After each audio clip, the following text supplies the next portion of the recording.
Good morning.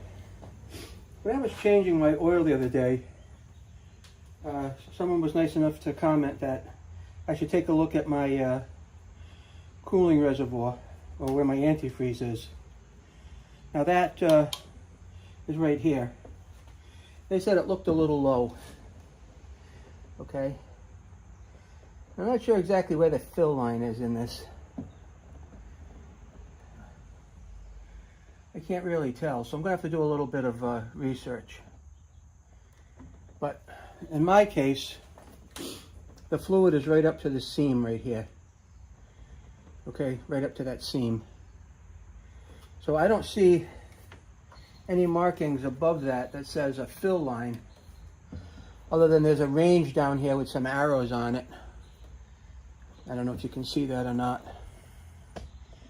There's a range down here that's like an arrow and like a little area that's filled in, but my fluid is up to the top of this, right there where my fingernail is.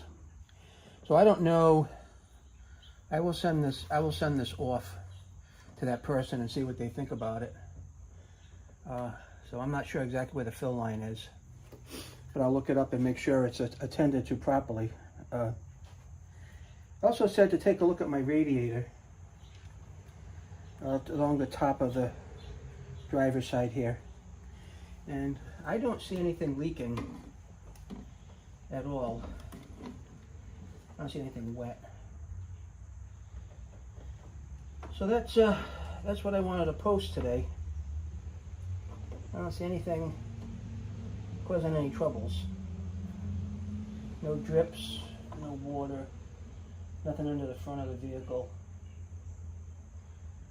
So that's all I kind of got.